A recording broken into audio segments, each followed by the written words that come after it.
जय हिंद दोस्तों। आज के इस वीडियो में मैं आपको स्टेप बाय स्टेप गाइड देने वाला हूं, complete guide all India Ayush counselling के बारे में, जिसे हम AA CCC के नाम से भी जानते हैं। MBBS और BDS का तो शेड्यूल आ चुका था काउंसलिंग शुरू होने के लिए, और बहुत जल्द आपकी आयुष काउंसलिंग भी स्टार्ट होने वाली है। जो AA CCC काउंसलिंग है, बेसिकली दोस्तों ये वाली काउंसलिंग होती है ऑल इंडिया लेवल पर, और इसमें क्या सीट मैट्रिक्स है, इसकी क्या एक्सपेक्टेड डेट है, process, rounds, expenses, each and everything हम इस आज की वीडियो में कवर करने वाले हैं। तो आपको बता दें सबसे पहले AA CCC के बारे में। अगर आपका इसका एक्सपेक्टेड डेट आप जानना चाहते हैं, तो मैं आपको बता दूं दोस्तों, MBBS का जैसे ही पहला राउंड खत्म होगा, जो कि अगस्त के आखिर में स्टेट का पहला राउंड खत्म होने की डेट आ चुकी है, लगभग 20 से 22 अगस्त के आसपास, उसी टाइम पर आपका AA CCC जो हमारा ऑल इंडिया आयुष काउंसलिंग है, उसके स्टार्टिंग का टाइम शुरू हो जाता है। तो अगस्त के आखिर में मोस्ट प्रोबेबली, और अगर अगस्त के आखिर में शुरू नहीं हुई AA CCC तो सितंबर के फर्स्ट वीक में पक्का स्टार्ट हो जाएगी। अब अगर आपको कोई डाउट्स हैं, कोई क्वेरीज़ हैं, कुछ भी प्रॉब्लम है, तो वीडियो के डिस्क्रिप्शन में हमने एक गूगल फॉर्म दिया हुआ है, जिस पे आप फॉर्म भर सकते हो। तो हमारी टीम खुद से आपको कांटेक्ट करेगी और आपको फ्री गाइडेंस, जो कुछ डाउट्स, बेसिक्स वगैरह चीज़ें होती हैं, वो सब कुछ आप क्लियर कर सकते हैं। या दिए गए कॉन्टैक्ट डिटेल्स पर भी आप लोग कॉल कर सकते हो, डिस्क्रिप्शन में अवेलेबल हैं। चलिए मैं बताना शुरू करता हूँ अब आपको सीट मैट्रिक्स वगैरह के बारे में। दोस्तों, अगर हम बात करते हैं AA CCC के बारे में, तो काफ़ी सारी चीज़ें हमें देखने के लिए मिलती हैं। जैसे कि सबसे पहली चीज़, ये ऑफिशियल ब्रोशर है AA CCC का, जो कि 2025 वाला ब्रोशर है, लेकिन इसमें चीज़ें एग्जैक्ट सेम ही मिलेंगी, इसलिए मैं आपको सारी चीज़ें डिटेल में बताता हूँ। सबसे पहले सीट मैट्रिक्स, यानी कि AA CCC में कि कौन से कॉलेज की कितनी सीट्स वगैरह आती हैं। देखो, ये जो सीट्स वगैरह है AA CCC के अंडर जो आ रही हैं, इसके बारे में आप ध्यान देना। 15% सीट तो वो सभी कॉलेजेस की आ जाएंगी जो स्टेट के कॉलेजेस हैं। फॉर एग्जांपल, उत्तर प्रदेश में लगभग 8 कॉलेजेस हैं, मुजफ्फरनगर, पीलीभीत, बरेली, बांदा, लखनऊ, इस तरह के जितने भी कॉलेजेस हैं, इन सब की 15% सीट आपकी आती हैं AA CCC में, और उसके अलावा 85% सीट इन कॉलेजेस की चली जाती हैं अपने रेस्पेक्टिव स्टेट्स में। इसके अलावा जितने भी गवर्नमेंट कॉलेजेस हैं जो कि सेंट्रल यूनिवर्सिटीज़ में आते हैं, जैसे कि 100% सीट किसकी आ जाएंगी, BHU। हालांकि BHU उत्तर प्रदेश में है, लेकिन BHU एक सेंट्रल यूनिवर्सिटी है, तो BHU की 100% सीट आ गई हैं हमारे पास, किसमें, AA CCC में।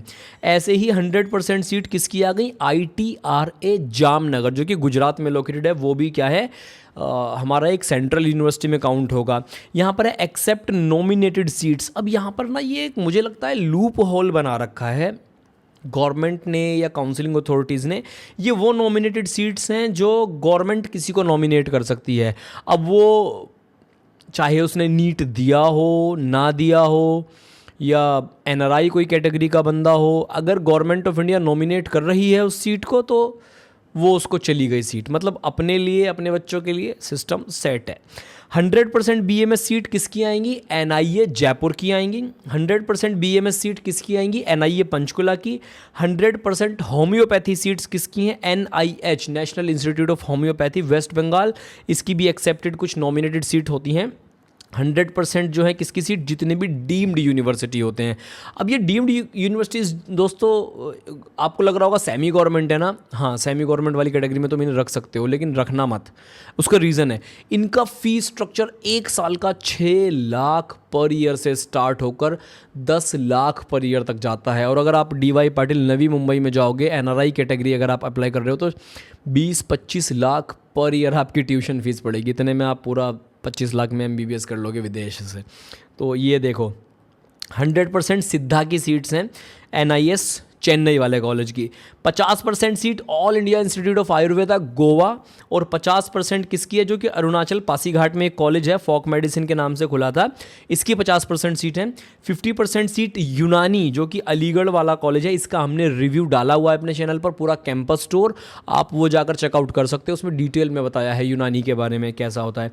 बहुत सारे आयुर्वेद कॉलेज के हम लोग रिव्यू लेके आने वाले हैं, तो उसके लिए भी आप हमारे चैनल पर बने रहिए। दूसरी चीज़, अगर आपको कोई डाउट्स हैं, कन्फ्यूजन है आपको काउंसलिंग से रिलेटेड, तो वीडियो के डिस्क्रिप्शन में कॉन्टैक्ट डिटेल के लिए फॉर्म है, उस फॉर्म को आप भरोगे तो हमारी टीम खुद से आपसे कांटेक्ट कर लेगी, और अच्छे से आप अपने डाउट्स वगैरह पूछ सकते हो फ्री ऑफ कॉस्ट।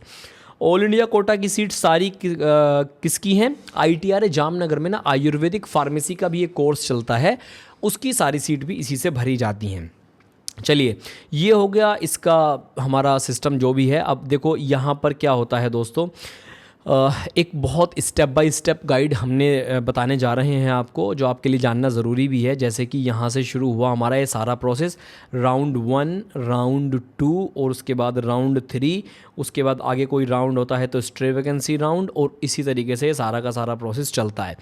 चलिए राउंड 1 से शुरू करते हैं। मान लीजिए आप काउंसलिंग में पार्टिसिपेट करने जा रहे हैं और अभी आपको जो है बहुत अच्छे से पार्टिसिपेट करना है और आपको सारी चीज़ें जो हैं वो देखनी है स्टेप बाय स्टेप। तो राउंड 1 में आपने पार्टिसिपेट किया, पार्टिसिपेट करने के बाद में राउंड 1 का रिजल्ट आया और आपको सीट अलॉटेड हुई या नहीं हुई। देखो, एक तो ऑप्शन है सीट अलॉट आपको हो गई, दूसरा ऑप्शन है सीट अलॉट आपको नहीं हुई। अगर आपको सीट अलॉट नहीं हुई है तो आप आगे के राउंड्स में पार्टिसिपेट कर सकते हो, कोई प्रॉब्लम नहीं है। लेकिन अगर आपको सीट अलॉट हो गई थी, यस आपको अलॉटमेंट आ गई, तो फर्स्ट राउंड में आप लेना नहीं चाह रहे तो आप फ्री एग्जिट कर सकते हैं, कोई प्रॉब्लम नहीं है। लेकिन अगर आप फ्री एग्जिट नहीं करना चाहते तो आप कॉलेज जाकर ज्वाइन कर लीजिए, और कॉलेज ज्वाइन करने के बाद आपको लग रहा है कि आपको पसंद नहीं आ रहा है तो पहले राउंड में आप फ्री एग्जिट ले सकते हो और दूसरे राउंड में पार्टिसिपेट कर सकते हो। आपको फर्स्ट राउंड में कोई सिक्योरिटी वगैरह आपकी फॉरफिट नहीं होगी, जब्त नहीं होगी, ठीक है। या फिर आप एडमिशन ले करके उस कॉलेज में आप सेकंड राउंड के लिए अपग्रेडेशन डाल सकते हैं, जिसे विलिंगनेस बोला जाता है। और अगर आपको वो मिल जाता है कॉलेज सेकंड राउंड वाला, तो फिर आप सेकंड राउंड में भी तो पार्टिसिपेट करेंगे, आगे के बताऊंगा, ठीक है। विलिंगनेस डाल सकते हैं, या फिर आप अपने राउंड 1 में जो कॉलेज मिला था उसी में कंटिन्यू कर सकते हैं अपना एडमिशन।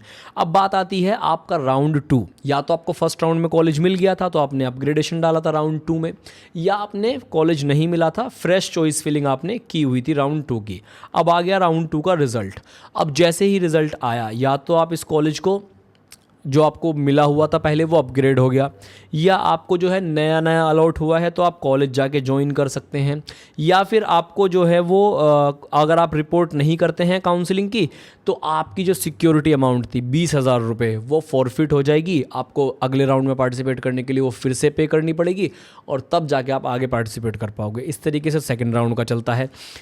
ज्वाइन हो गया, कॉलेज मिल गया था तो आप ज्वाइन कर लीजिए, और ज्वाइन करने के बाद अगर आप चाहते हैं अपनी काउंसलिंग सिक्योरिटी जब्त ना हो तो आप छोड़ो मत कॉलेज, आप कॉलेज ले सकते हैं, और लेने के बाद आप थर्ड राउंड के लिए अपग्रेडेशन में डाल सकते हैं। फिर राउंड 3 होगा।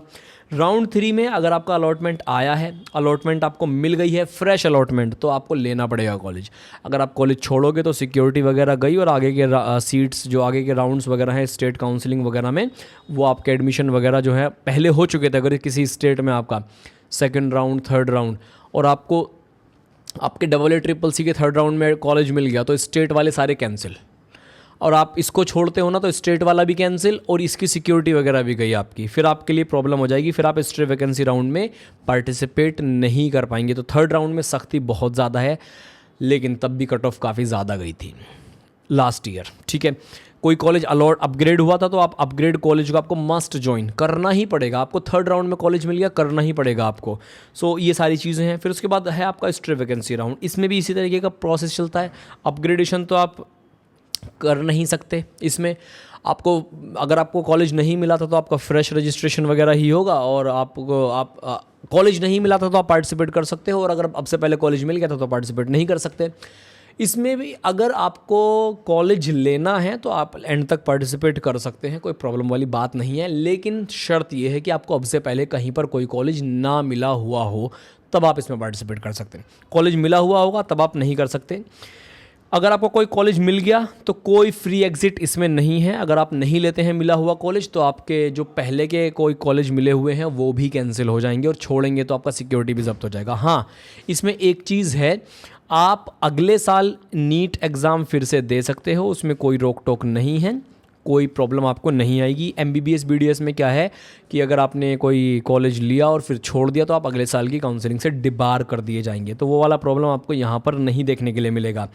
इसके अलावा अगर आपको कोई भी डाउट्स हैं, ये पूरा का पूरा मैंने बताया था सारा कुछ सिस्टम, प्रोसेस पूरा समझाया। राउंड कितने होंगे, लगभग आपका पहला राउंड, दूसरा, तीसरा स्ट्रे वैकेंसी, और स्ट्रे वैकेंसी के बाद में 2 या 3 स्ट्रे वैकेंसी हो सकते हैं, बार बार एग्जेजरेट होती रहती है काउंसलिंग, तो वो हो सकता है। इसके अलावा अगर आपके एक्सपेंसेस की बात करें कि काउंसलिंग में कितना आपका खर्चा आ जाएगा, दोस्तों आपका लगभग 1000 या 2000 के आसपास आपका जो है ये लगने वाला है रजिस्ट्रेशन चार्ज।